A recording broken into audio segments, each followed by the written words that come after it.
So we have everything from a little guy who can't articulate to somebody who's multiply involved, you know, legs, muscular blindness, deafness, to a guy who's behaviorally impaired, emotionally disturbed maybe, but hasn't been identified yet. We have the whole gamut. But you kind of have to make everything so it works for them. So like if they're visually impaired, then they need a whole set of things so that they can be a part of what we're doing. If they're hearing impaired, then you have a whole nother set of stuff you got to be doing, signing and stuff like that.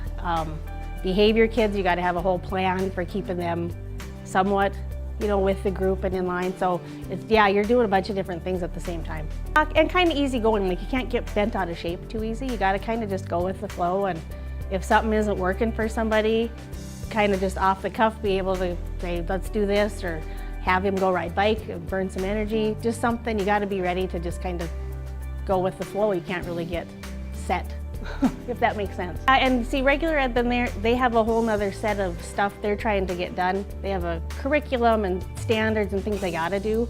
We're working off IEPs for individual kids, so we have a little more flexibility in that I'm not stuck to like teaching the letter D today.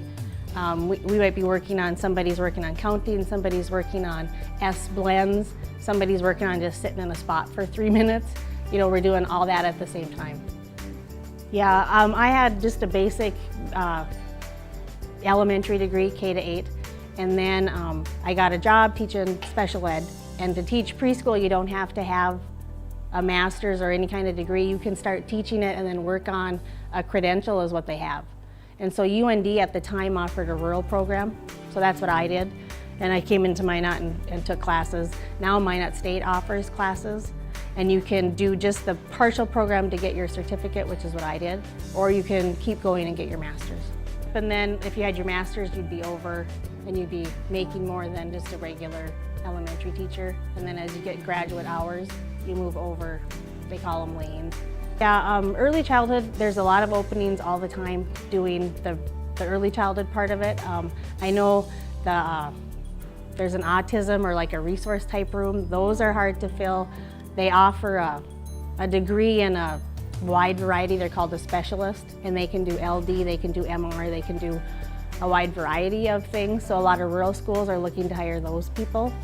Yeah, they're kind of like my kids while they're here. That's the way I look at them. And so we do it like we would if it was our own. I have great helpers, and it's just, I think, really fun to watch them learn something new and discover like, oh wow, I can say spider the right way and all that kind of stuff. I think that's kind of cool.